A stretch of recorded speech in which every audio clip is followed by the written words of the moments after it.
A paz do Senhor, sejam bem-vindos a mais uma leitura da Bíblia. E hoje nós vamos continuar no livro de Jó.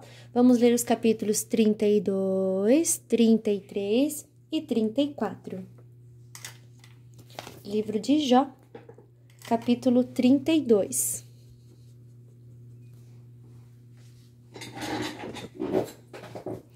As falas de Eliú.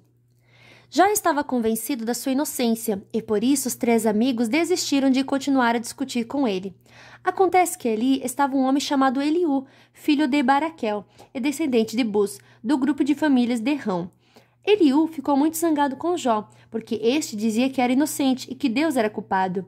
E também ficou zangado com os 3 amigos, porque eles não puderam responder a Jó, dando assim a ideia de que Deus estava errado. Eliú esperou para falar no fim, pois os outros eram mais velhos do que ele. Quando viu que eles não souberam como responder a Jó, Eliú ficou zangado. Primeira fala de Eliú. Então Eliú, filho de Baraquel e descendente de Buz, disse: Eu sou moço e vocês são idosos. Foi por isso que não me atrevi a dar a minha opinião. Pensei assim, que fale a voz da experiência, que os muitos anos mostrem a sua sabedoria. Mas acontece que dentro das pessoas há um espírito, há um sopro do Todo-Poderoso, que dá sabedoria. Nós não ficamos mais sábios com a idade, nem sempre os velhos sabem o que é certo. Portanto, escutem o que digo, pois eu também vou dar a minha opinião. Esperei que vocês falassem e escutei as suas razões enquanto vocês escolhiam as melhores palavras.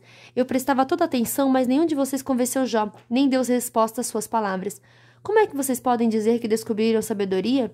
É Deus e não um ser humano quem terá de dar resposta a Jó. Eu nunca teria respondido como vocês, mas Jó estava falando com vocês e não comigo. Jó, estes 3 estão derrotados e não têm mais palavras para continuar a discutir. Eles já pararam, não falam mais. Será que devo continuar esperando enquanto estão calados?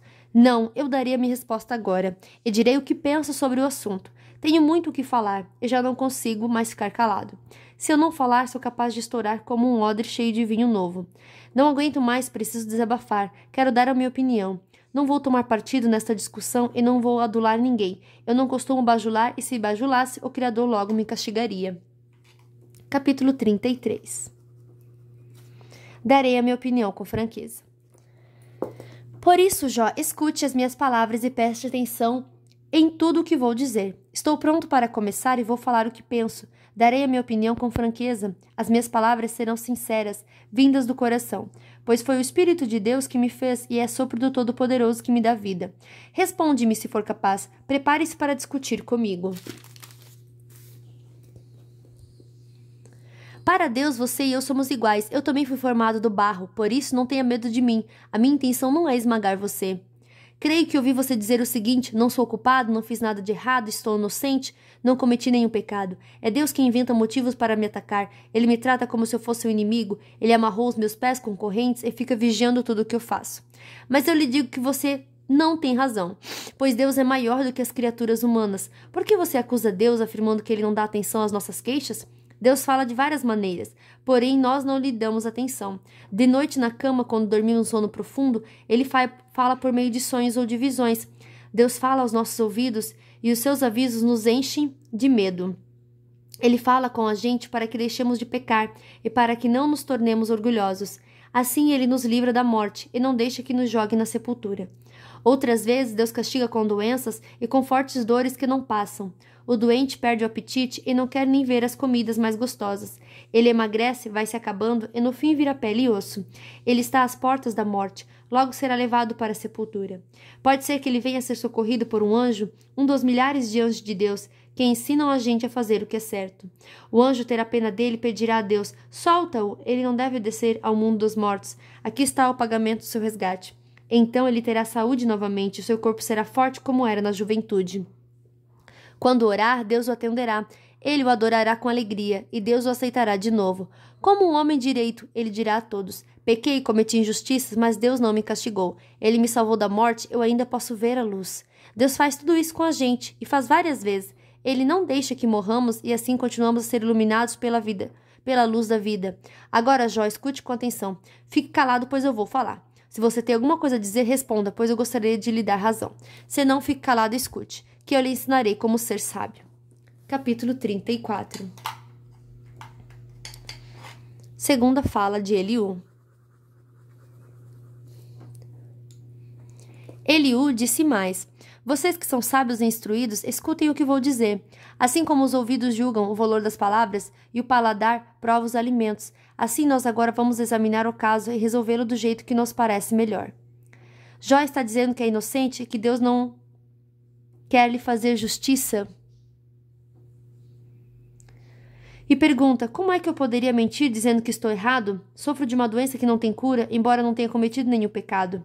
Neste mundo não há ninguém como Jó para quem é tão fácil zombar de Deus como beber um copo de água. Ele anda com homens maus e se ajunta com gente que não presta. E diz assim: não adianta nada procurar agradar a Deus. Agora vocês que têm juízo me escutem. Será que Deus faria alguma coisa errada? Será que o Todo-Poderoso cometeria uma injustiça? Ele nos paga de acordo com o que fazemos e dá a cada um o que merece. Na verdade, o Deus Todo-Poderoso não faz o mal e não é injusto com ninguém. Quem entregou o poder de Deus? Quem o fez governador do universo? Se Deus quisesse, poderia fazer voltar para si o fôlego, a respiração da gente. Então, todas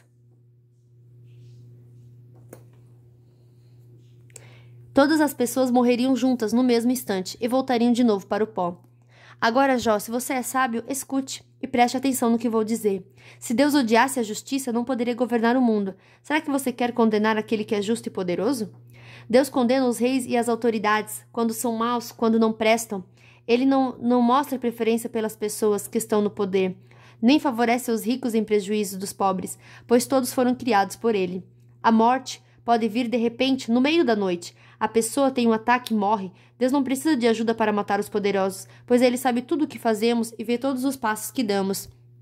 Não existe nenhum lugar, por mais escuro que seja, onde o pecador possa se esconder de Deus. Deus não precisa marcar um dia para que uma pessoa se apresente a fim de ser julgada por ele. Ele não necessita de examinar a vida dos poderosos para acabar com eles e dar a outros o seu lugar, pois Deus conhece o que eles fazem. De noite ele os derruba e esmaga.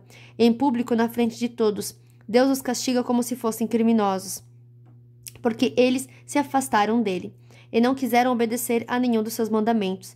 Eles fizeram com que os gritos dos pobres e explorados subissem até Deus e ele os escutou. Mas se Deus se calar, ninguém poderá condená-lo.